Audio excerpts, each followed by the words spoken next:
show E4G Talks, an ICT initiative which promises to get inspiring stories and brilliant speakers on board each episode. I am Shavinder Kaur, the brand head of this show. And please welcome our guest today, Advocate Arunima Dwivedi. She is a practicing lawyer in New Delhi and advocate on record in Supreme Court of India. Thank you for joining us. Great. And it's a pleasure to have you today with us on a real discussion that we will be taking it forward. But before that, I want my viewers to know more about our speaker today. Well, she is, as I've already mentioned, practicing lawyer and mostly in High Courts and Supreme Court of India and represents Government of India in Supreme Court of India and also in various PSUs, autonomous bodies like ERA, IRCTC, EDSIL, MTNL, NCTE, etc., and is practicing for last 22 years. Thank you very much. And while I was reading your bio, I read a couple of issues that are very close to your heart, And as a lawyer, we generally like to ask about the cases and all that. But in your case, I saw your interest in vivid arenas of topics. So I also read that, you have a keen interest about serious issues like terrorism. Yes. So I really want to know is, terrorism is threat to national security. So what kind of law enforcement can help us to combat that? Okay. So before coming to exactly the law picture, what are the acts, what are the punishments, I just want to give a small instant what exactly terrorism, how far it is extended, how it has hit India at many point of time and how the government is dealing with it. So a small just before I come to the law point, if I'm permitted. Yes, sure, please. Okay. So as we are all aware of that terrorism is the most heinous activity in the world. They don't have any affection. They don't see children, women, men, whoever is in the way, they are finished. Now, over a period of time, India has become one of the world's most constant targets of the terrorism, with its spectrum ranging from religious extremists in J&K, nationalism in the heartland, insurgencies in northeast states of Assam, Nagaland, Manipur, and in cross-border terrorism, unless sporadically neighboring countries, we all are aware. Now we are also knowing that the 2001 attack on the Indian Parliament, 2002 yes. attack on Akshardham Temple, 2005 in the Delhi bombing, 2006 Mumbai train bombing, 8 Mumbai attack, 10 Moist attack in Dantewada, then 13 nationalized attacks in Darba Valley, 16 attacks, military camps in Haridwar, Uri and Baramulla. Now 2009, Pulwama. So continuously we have seen for decades that these continuously attacks are there. So we may call them terrorists, or militants, or insurgents, or extremists, and that is unleashing or in violence and with a terror in one or the other major modus operandi is that.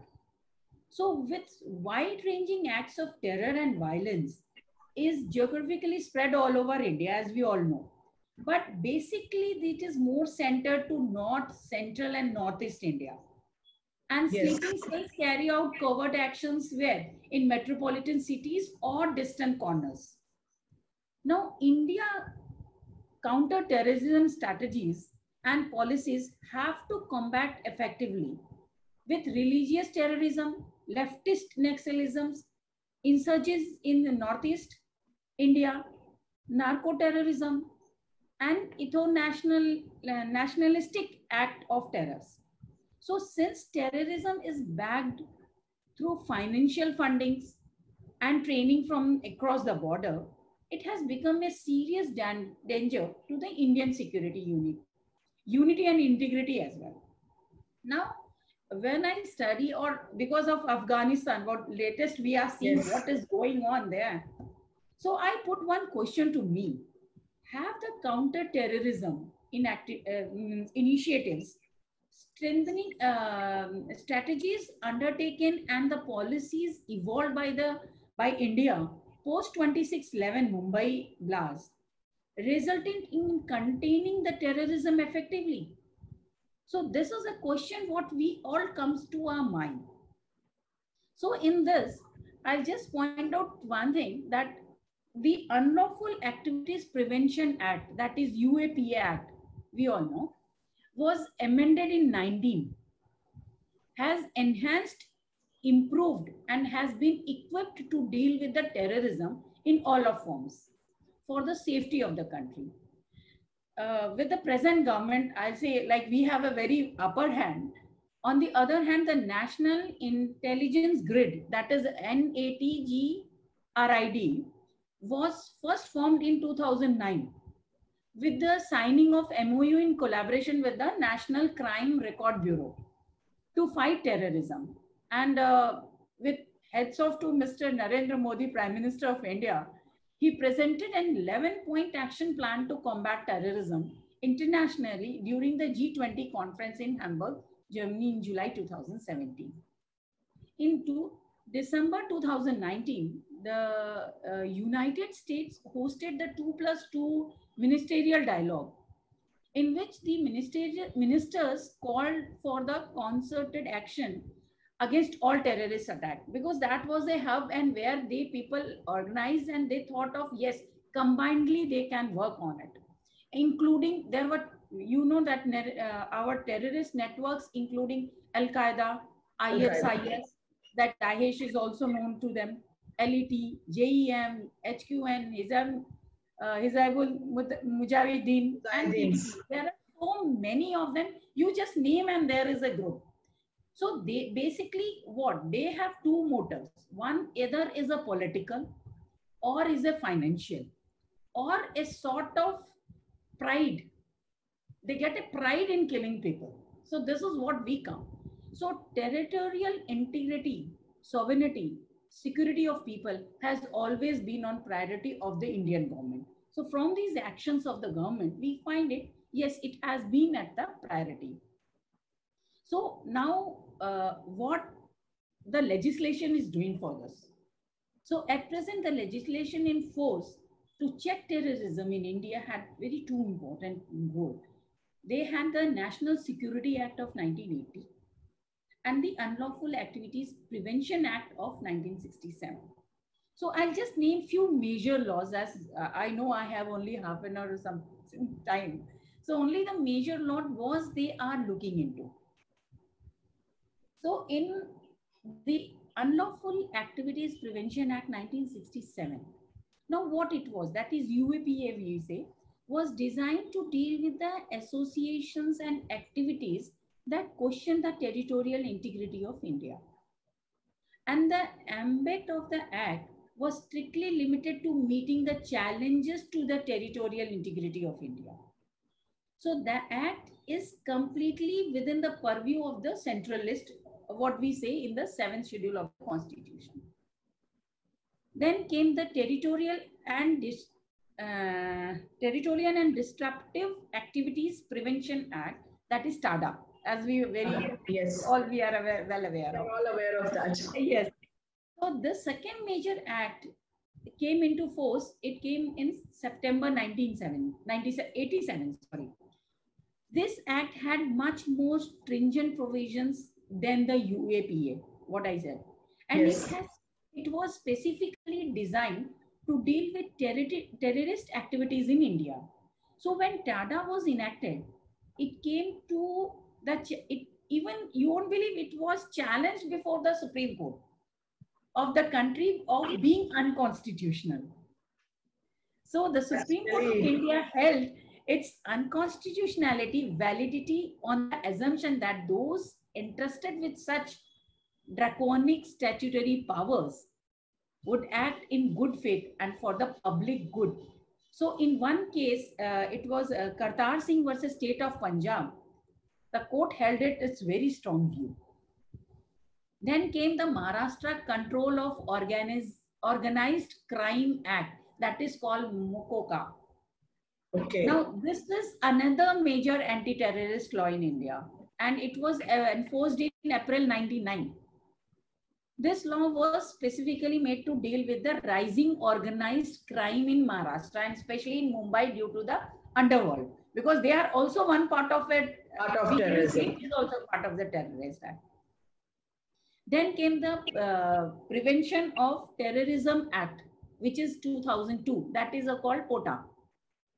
TADA, POTA, and these are the very known ones. Known names, So, yes. Yes, known names. With the intensification of the cross-border terrorism and the continued offensive agenda of PAK, ISI targeted and destabilizing India, and the post-11 September developments, 2611, it became necessary to put in place a special law to deal with the terrorist act, because 2611 was such a major which hit all people all over India, not all in India, I say internationally.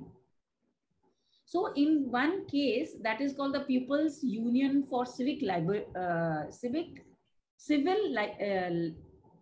Liberties versus Union of India, the constitutional validity of the Prevention of Terrorism Act 2002, that POTA, was discussed in this case. And the court said that the parliament possesses power under Article 248 of the Constitution of India to legislate the act. Need for the act as a matter of policy. So the court don't want to come and interfere into, because normally the view of the Supreme Court is that they don't want to interfere in any of the policy matters, because it is a part of the legislature, the parliament, they have to enact it and they have to come. Yes, there are flaws or loopholes, then that is covered by the Supreme Court. Now, however, to ensure because once there is some act, there is a misuse of also the same. So, however, to ensure that there is these powers are not misused, and because the first question what comes in India is the violation of human rights. So that has to be protected first. Absolutely. So the violation of human right does not take place. Specific safeguard has been built up in this act, and there was a special powers given to the court not to entertain the any case without the cognizance of the central government. So there are many other powers to check so that it can be misused. Now, as a layman, we want that, yes, if there is these people and this terrorist act is increasing day by day, so what is the punishment for them? How they'll be punished and how they'll be taken care. So only two sections, I'll not put into more of this efforts. The section 3 of the Terrorist and Disruptive Act 1987, it states that, I'll just read that para. Whoever with the intent to overthrow the government as by the law established, or to adverse or to strike a terror in the people or any section of the people, or to alienate of the people, or to adversely affect the harmony amongst the sections of the people, then there will be a punishment, a life imprisonment or a death sentence. Now this has to be actually viewed in two sections. Whoever commits a terrorist act, so there can be a two-way. One, if the act has resulted into the death of a person. So if there is any casualty of that nature, then the punishment will be of death or the punishment for life.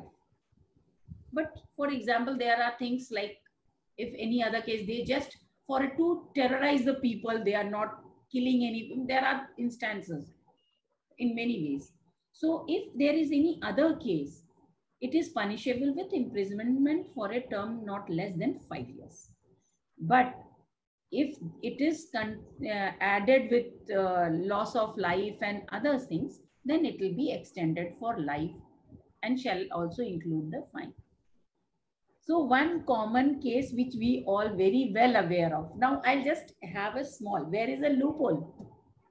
if we have such a stringent acts, we have such laws in our country, but still there is a loophole. Why? Why people at times they are left?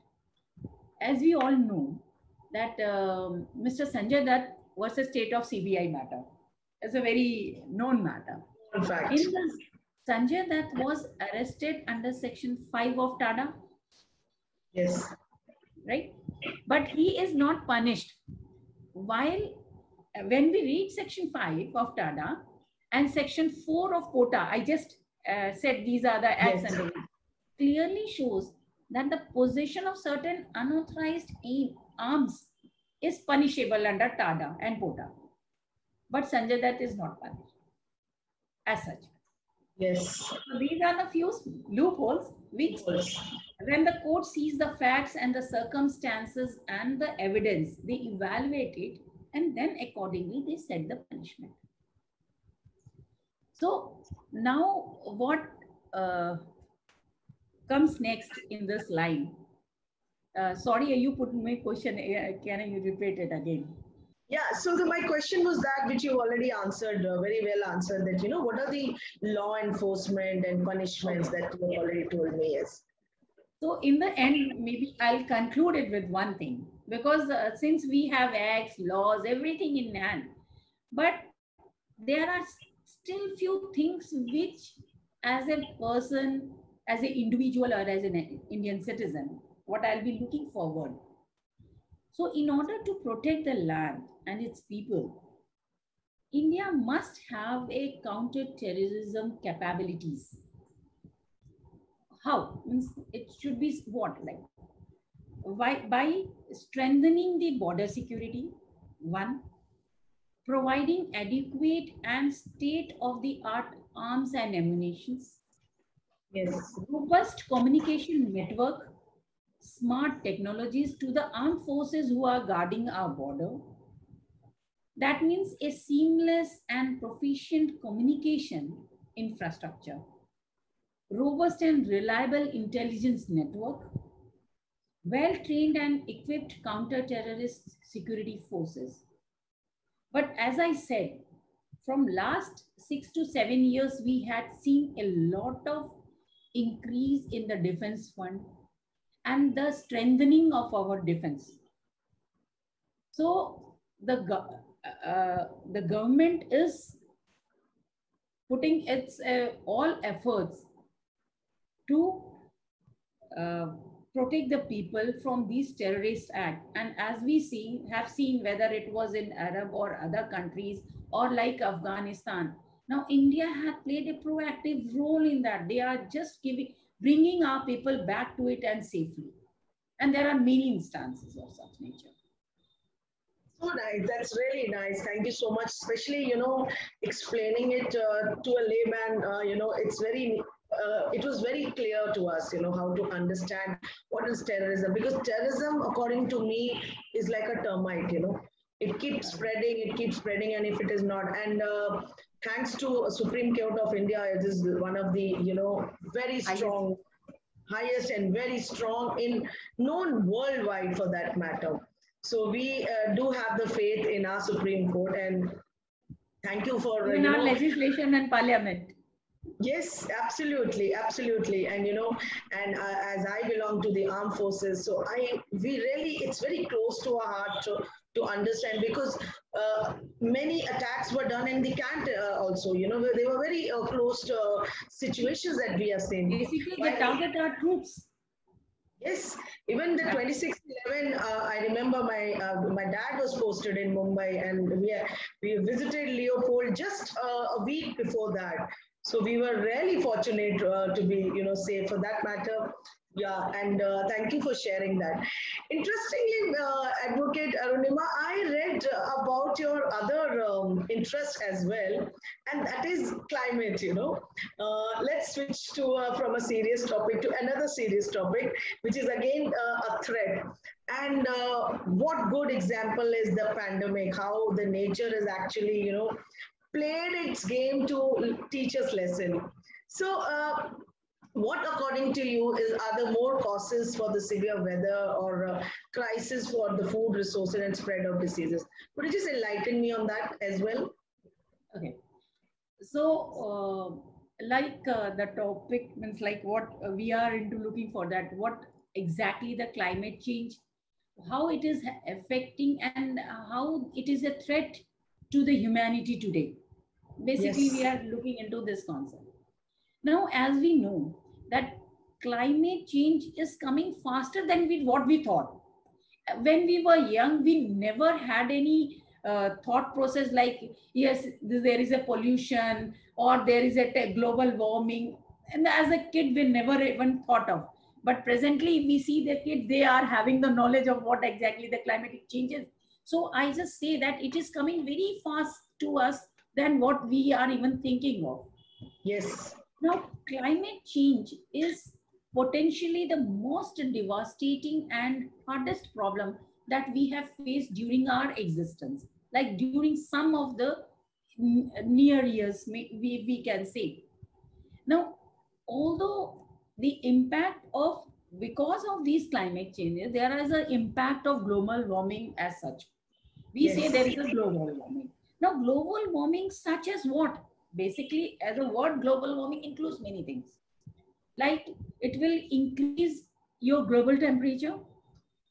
There is a decreased, why it is happening? There is a decreased harvests. Because of the global warming, there is a decreased harvest.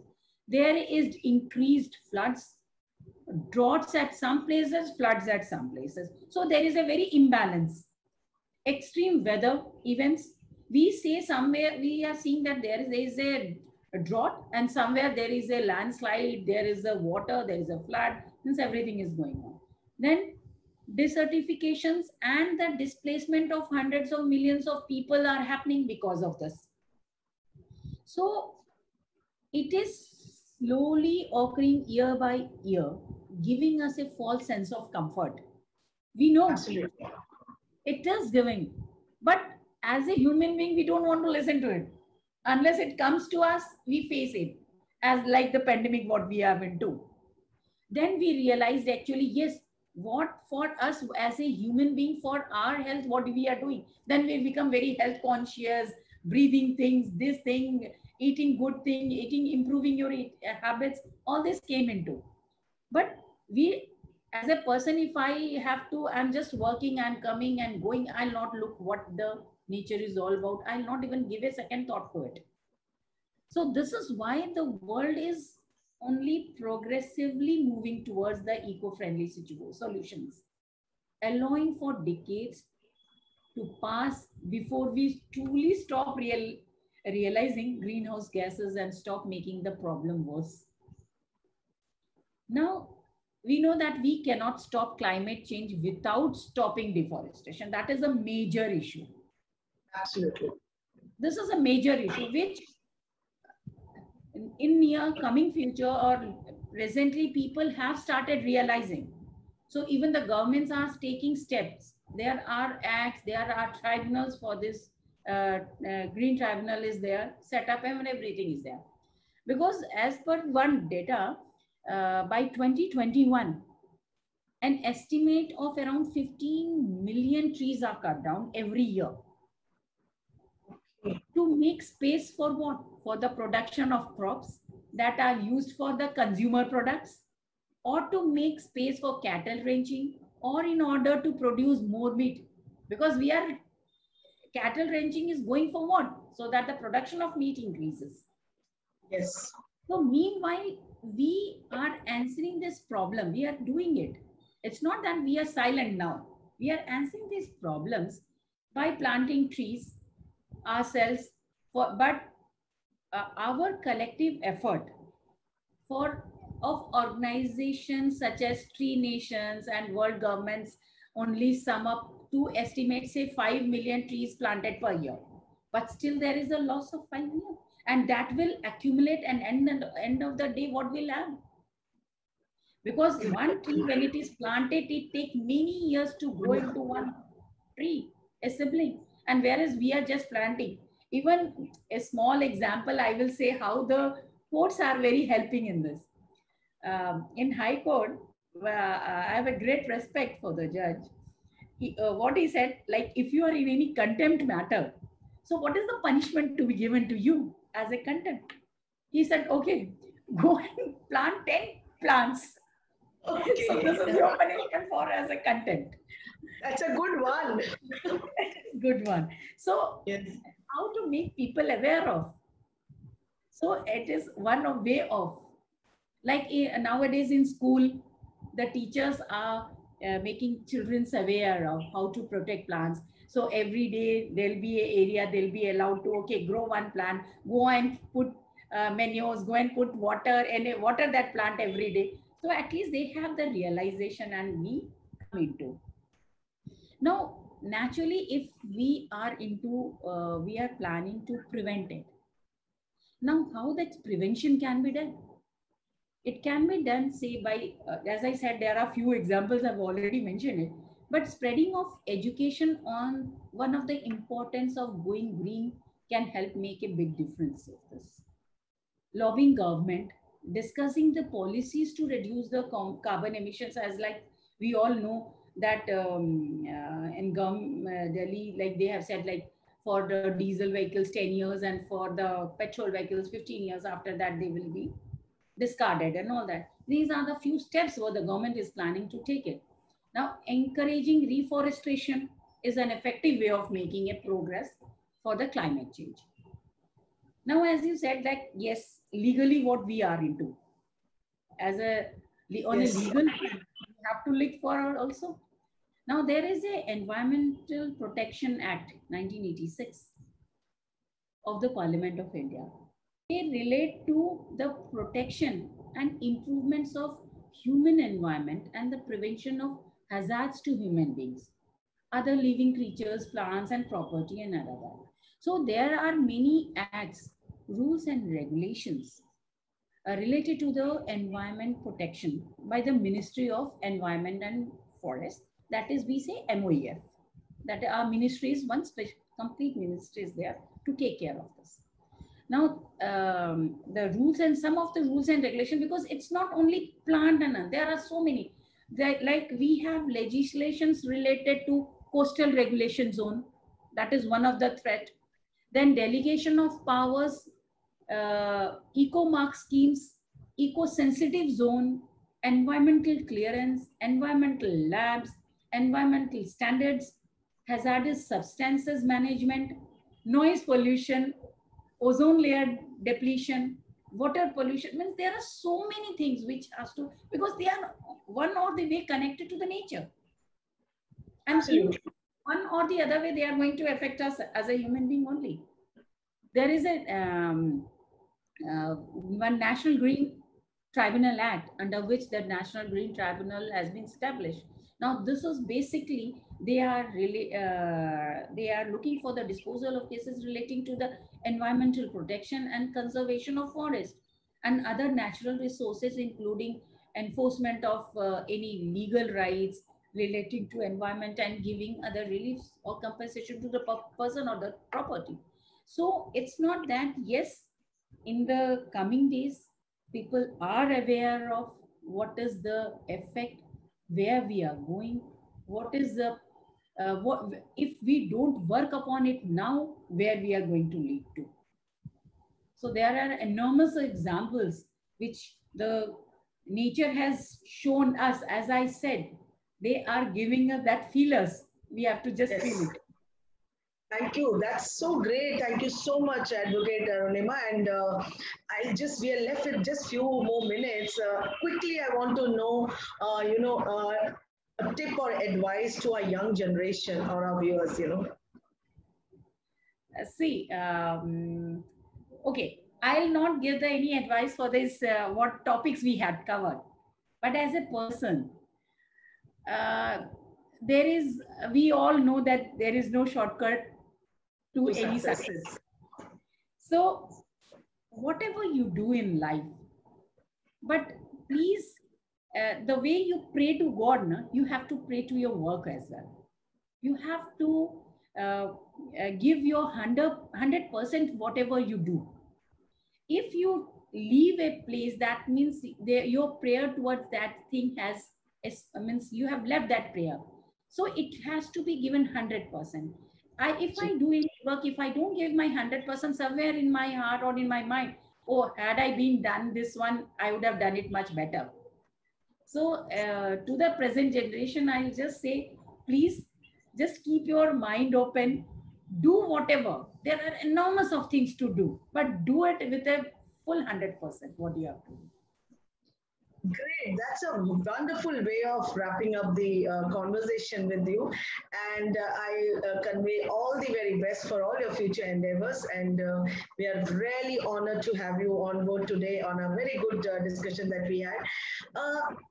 To me, I feel that who you are tomorrow begins with what you do today.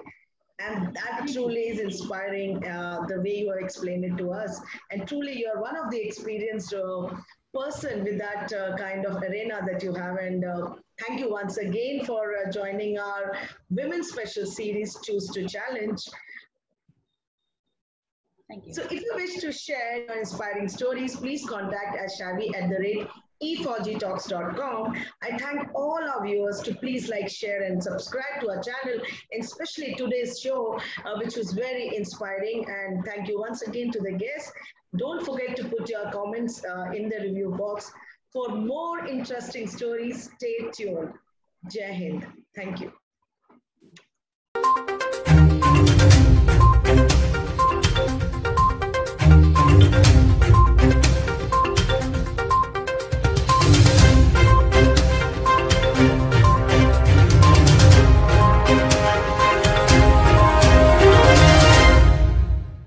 E4G Talks is brought to you by ISECI, Indian Ex-Defence Service Employees Chamber of Commerce and Industries. Thanks to its vast veteran network and global and pan-India associates, ISECI can carry out various commerce facilitations and CSR projects across India and the world. Some of ISECI's core capability areas are Skill India, Atmanirbhar Bharat, Digital India, any ex-serviceman welfare or job program, Swachh Bharat Abhiyan related projects, telemedicine and healthcare training and job scheme, Save Water scheme, defence industry SME, MSME cluster and hub development, maritime training and inland water training with job facilitation, Canada study, job and permanent residency opportunity, e-commerce, Andaman and Nicobar commerce opportunities. ISECI's global reach includes countries like Indonesia, Slovakia, Canada, Nepal, Singapore, Rwanda, USA, UK. Above all, it is ISECI's effort to create a veterans brand made by the veterans, for the veterans and made up of the veterans. Every Indian's support is invaluable in this journey. ISECI is a registered society for ex-servicemen's welfare and envisions that every veteran should be a part of India's economic growth story. It is the aim of ISECI to create an enabling commerce platform that will empower and synergize the veterans' talent pool. This is possible only with the support of entrepreneurs, businesses and consultants from civil society. All proceeds, if any, are utilized for the welfare of ex-servicemen and for public charity.